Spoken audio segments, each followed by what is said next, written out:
Assalamualaikum warahmatullahi wabarakatuh. Dan salam selaki. Salam selaki.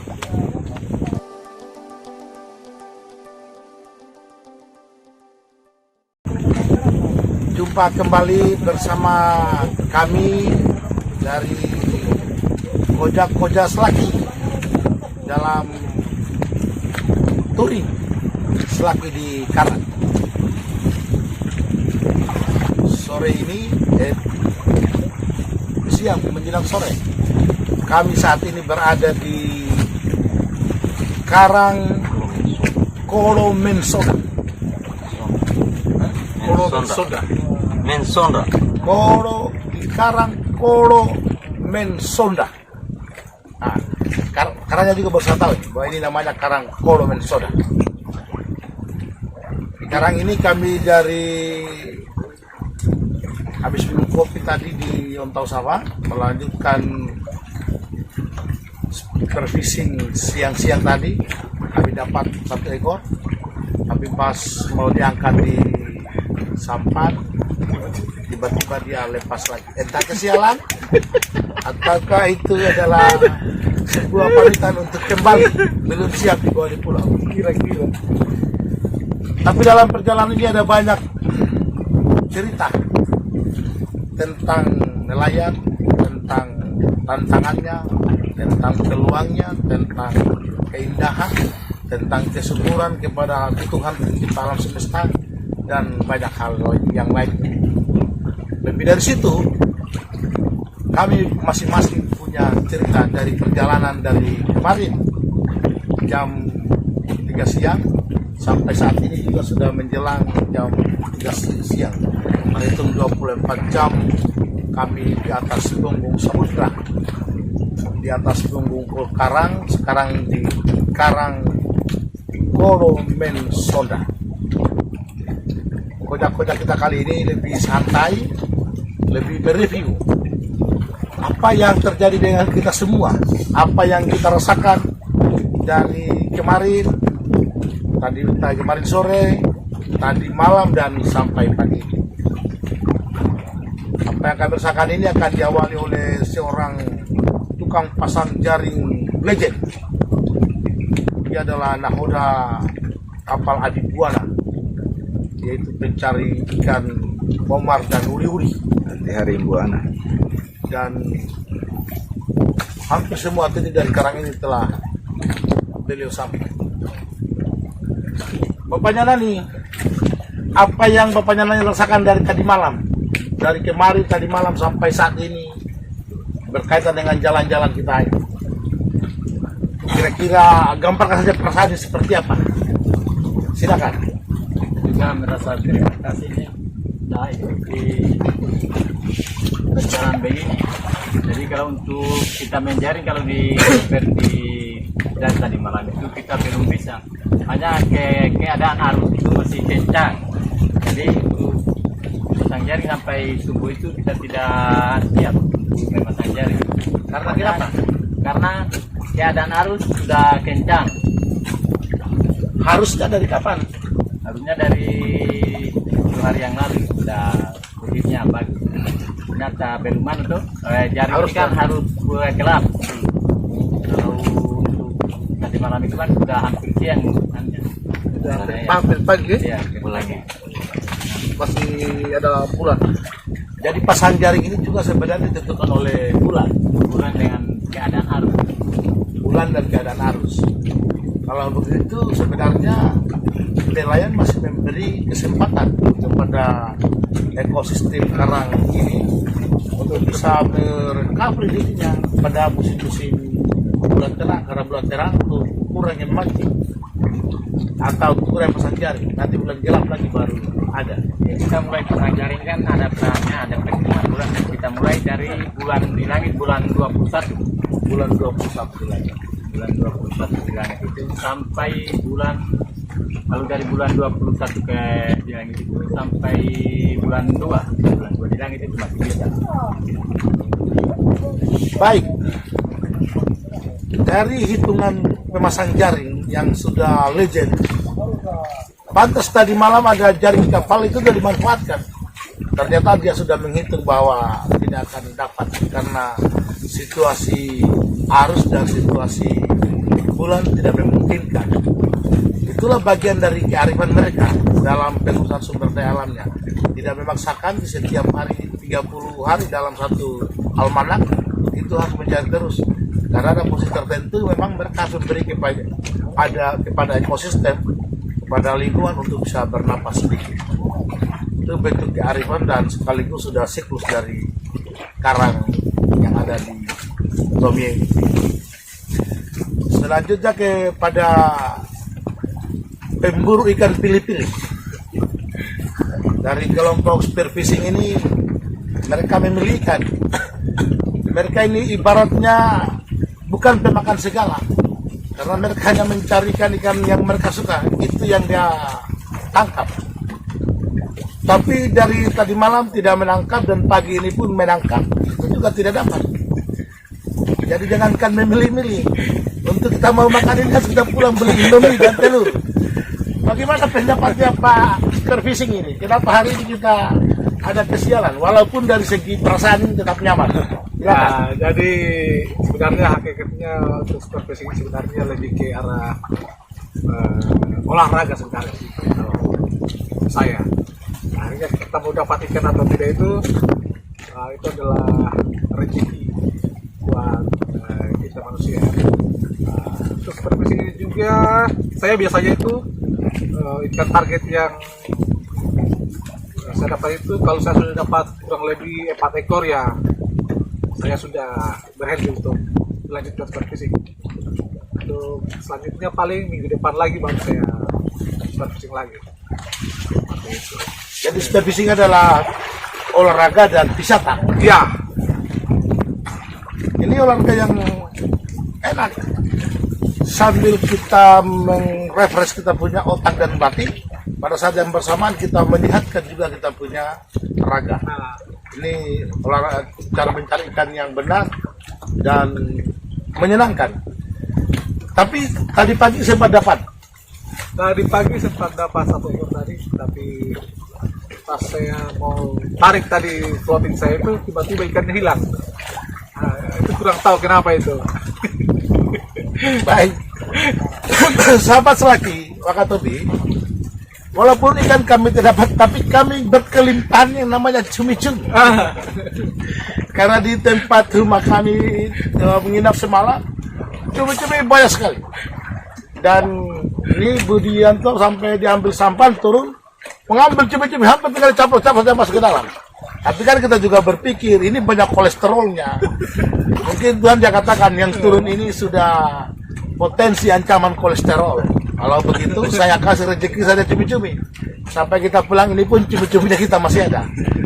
Pak Budianto, kenapa cumi-cumi itu tadi malam itu lebih banyak dibanding ikan-ikan yang lain? Jadi cumi-cumi itu waktu penangkapan terbaik cumi-cumi itu pada saat bulan terang. Seperti tadi malam ini. Ya, dari hitungan penangkapan cumi-cumi itu dari 7 di langit sampai ke 19 bulan di langit. Itu waktu yang tepat. Jadi puncak itu bulan 9 bulan di langit, 10 bulan di langit, 11 sama 13 itu puncak penangkapan. Tapi ada pertanyaan mendasar dari peristiwa yang saya ikuti dari tadi malam. Apakah Anda dan kita semua ini adalah ahli menangkap cumi-cumi, atau tadi malam adalah waktu cumi-cumi mengorbankan dirinya, mengikhlaskan dirinya untuk kita makan, atau untuk kita pulang? Karena seingatku cumi-cumi tadi malam semua merapat ke rumah. Betul. Semua merapat ke rumah, kemudian keliling-keliling. Saya tidak mengerti apakah kita ahli menangkap atau dia memang tahu bahwa ini waktunya berkorban. Kita menjelaskan ini, kita menyetor kepada mereka itu. Semalam itu, jadi rumah-rumah seperti ini, di bawahnya ini selalu telur-telur cumi itu. Dia pijakan di situ dan dia tempelkan di batu-batu yang ada di bawah rumah, batu yang mati di bawah rumah atau lamun-lamun yang ada di bawah rumah. Saya lihat cumi-cuminya dari kemarin, dari Sebetulnya malam sampai tadi cumi-cumi pagi, yang sampai mendekat. siang ini masih ada. Sebetulnya cumi-cumi yang mendekat tadi malam itu adalah cumi-cumi yang menjaga telurnya. Oh, betul. Kan sudah diambil juga 2 ekor, 5 ekor juga tadi malam. Masih ada lagi yang jaga. Banyak telurnya, banyak telurnya. Beberapa Karena cumi-cumi ini biasanya dia buat shift. Ada shift untuk menjaga telur. Jantan betina kayaknya. Jantan betinanya kayaknya. Oh gantian. Tugasnya kayaknya mungkin. Ya. Jadi begini, kalau cumi-cumi ini kan salah satu hewan yang hidupnya bergerombol.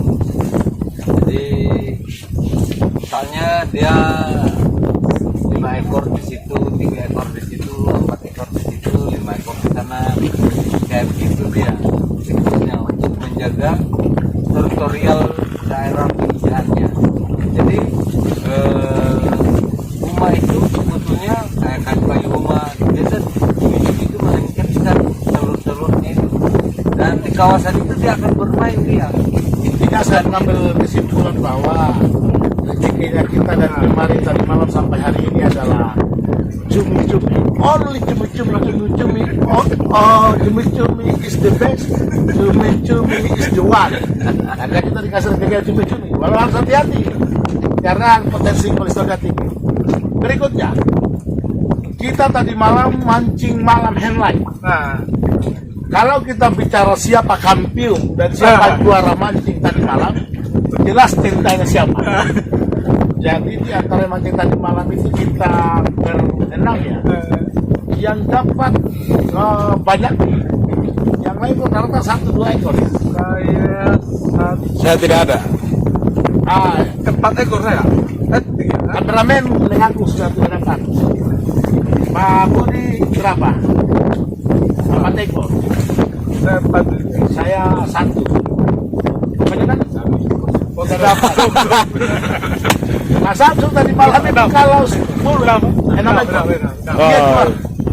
Pertanyaannya, apakah juara ini karena kebetulan atau ada pendapat bahwa memang ahli dalam menggoyang pancing handling?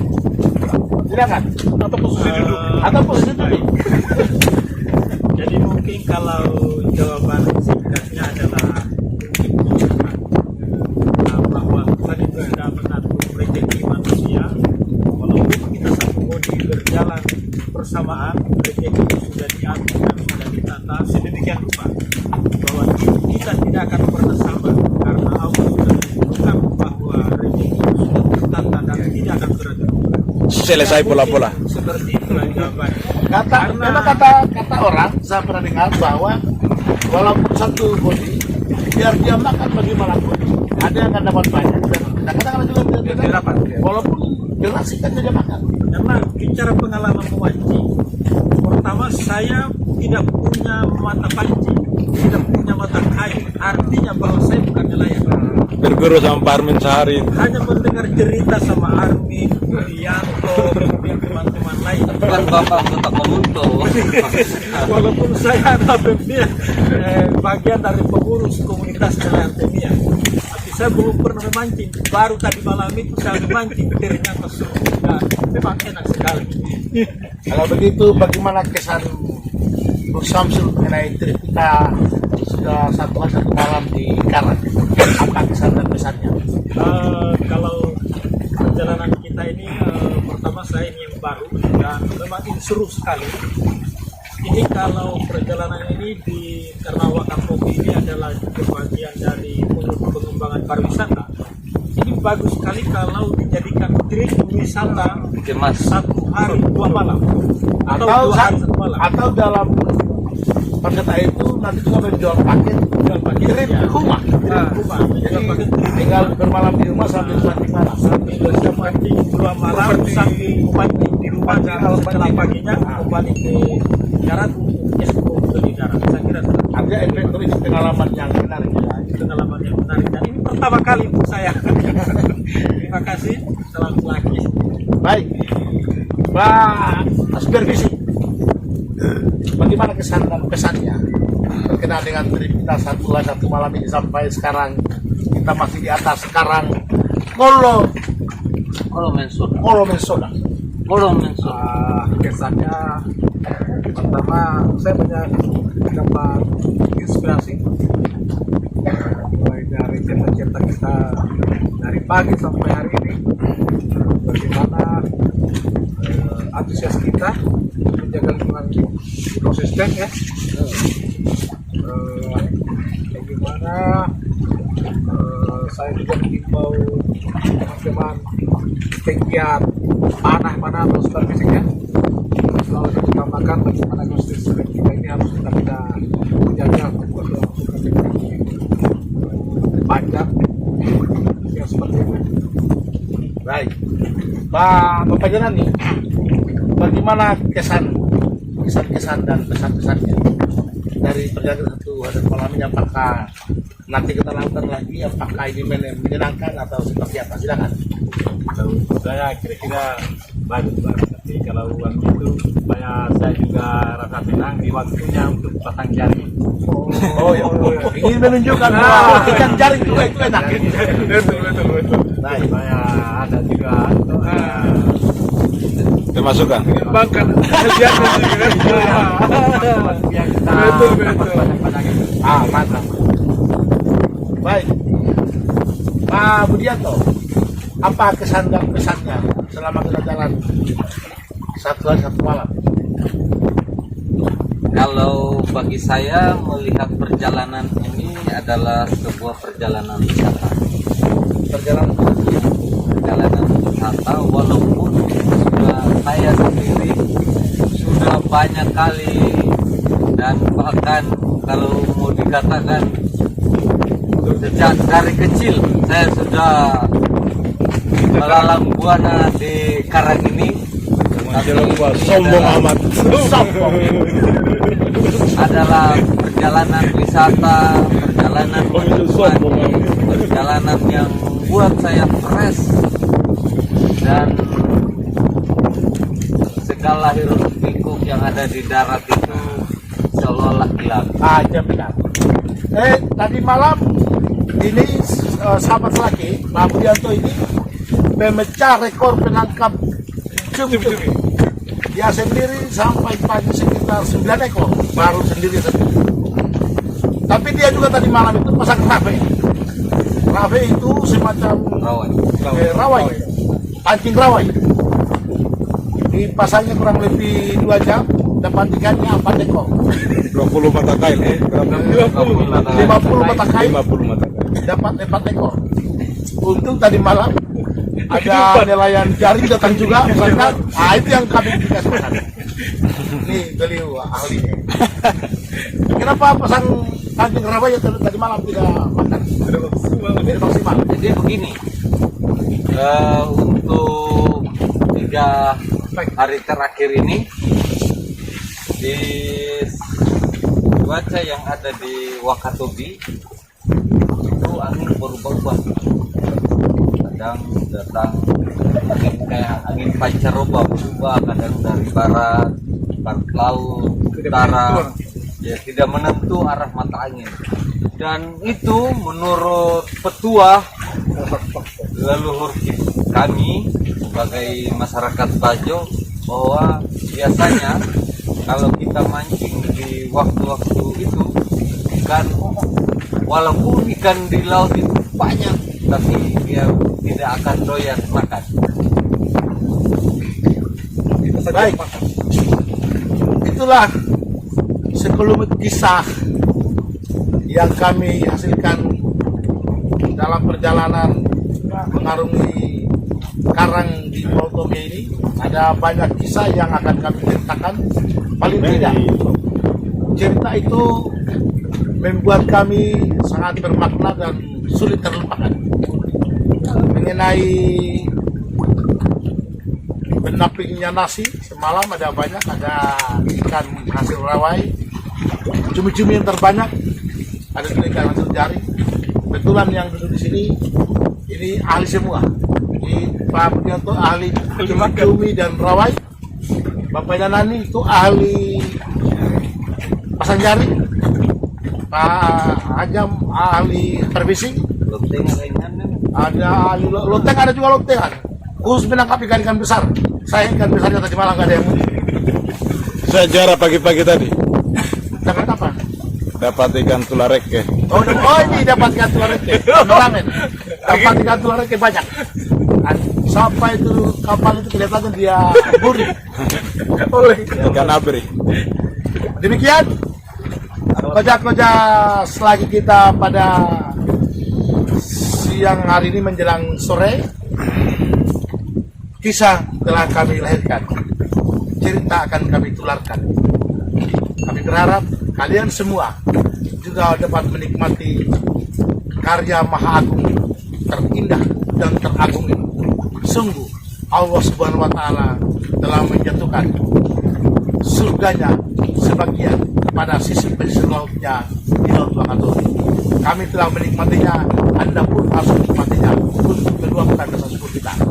Sampai jumpa di koja selaki dan petualang selaki di taping di masa selanjutnya, dan semua kedepannya kita semakin menampilkan sebuah perjalanan yang lebih menyenangkan dan memiliki kisah-kisah yang takkan terlupakan.